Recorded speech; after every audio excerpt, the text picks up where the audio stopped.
Hi everyone, I'm GREYMOND. I'm an OCD recovery coach with more than 10 years of experience helping people recover from OCD. Prior to that, I had severe OCD myself that I fully recovered from, and as do my clients. So if you wonder, can you fully recover from OCD? Absolutely, yes, you can. Before we start, I just wanted to remind you that the OCD Help app is available through the Apple App Store. So if you haven't checked it out, please check it out. I will leave the link down below. In the previous video, we talked about the second stage of HOCD recovery.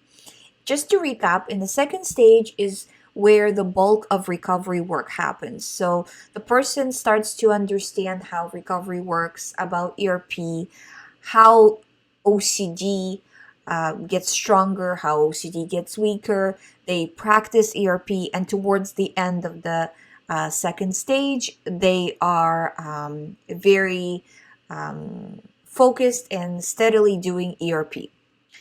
Now, what happens in third stage? Third stage is polishing, finalizing the process of recovery.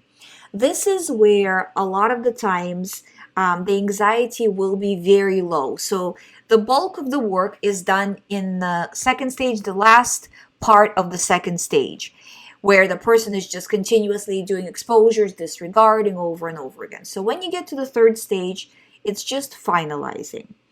In the third stage, some of the common things that come up is the person will start to feel very little anxiety, very low anxiety, and then that starts to worry them.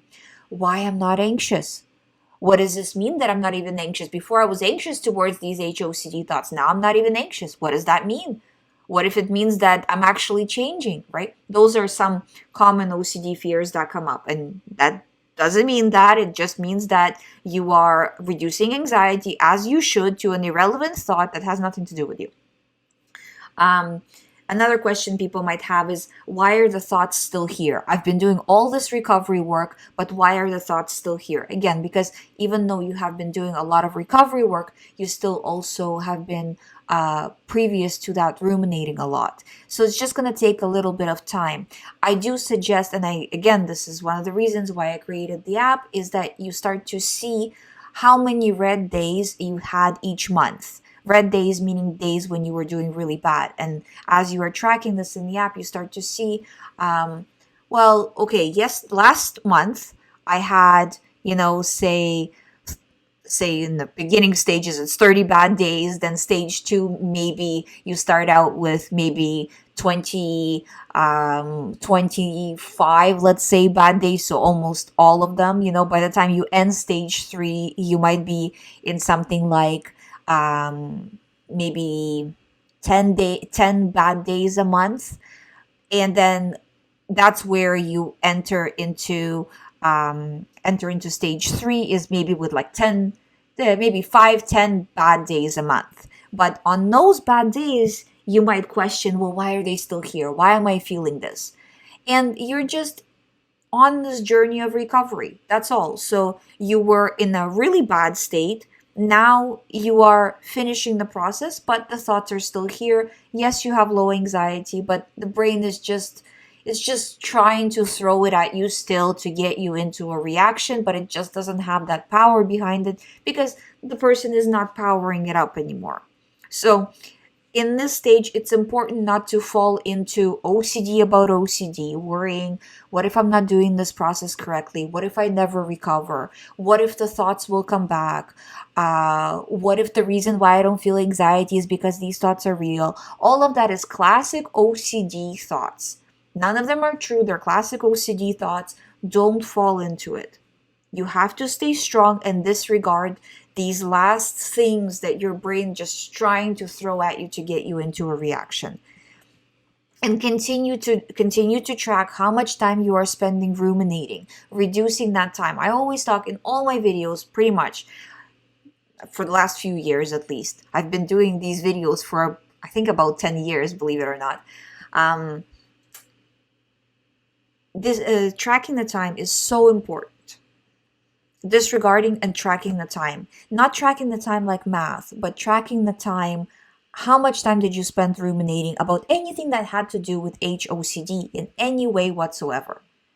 Because every time, every moment, every minute, every moment that you're spending ruminating, you're increasing HOCD. You're making it stronger. Without rumination, HOCD goes away.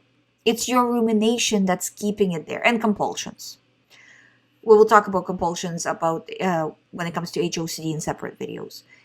Whether you're doing rumination or physical compulsions, it really doesn't matter. It does matter, but it doesn't matter that much. They're both increasing OCD, so you have to reduce. If you're doing physical compulsions, track the physical compulsions. If you're doing rumination, track the rumination. But again, going back to the stage 3, that in stage 3, this is the polishing, finalizing stage. So you might not be doing nearly as much rumination, nearly as much compulsions as in the first stage, but there might be some that's still keeping these thoughts there. So to some extent, they're running on the old programming, yes, but when I talk to clients, we find little ways in which they're still afraid, in which they're feeding the thoughts, and that's keeping the person trapped. So you gotta look carefully at whenever you feel bad in the day, what caused it? Where were you afraid? Were you afraid of just maybe a lot of the times towards the end of the recovery, the person will be afraid of generally having thoughts. So not even the content, but just having a thought, getting a new thought. So maybe that's where you're feeding it. Or maybe there's a certain situation that you're avoiding, and we'll talk about again avoidance in a separate video. But maybe there's something you're avoiding and you're so scared of it that that fear of facing that situation creates rumination. So look very carefully, not obsessively, but very carefully at where are you feeding these thoughts. And again, that includes in third stage, a lot of the times it's OCD about OCD, OCD about recovery, about how you're reacting, about the anxiety, all of that. So if you're experiencing a lot of rumination about that, include that in tracking the time, and include that in, again, tracking to reduce the time, reducing compulsions. So that's stage 3. Next video, we will talk about stage 4. Please subscribe if you would like to book one-on-one session with me. All the information is on youhaveocd.com. You can book and set up an appointment right from there.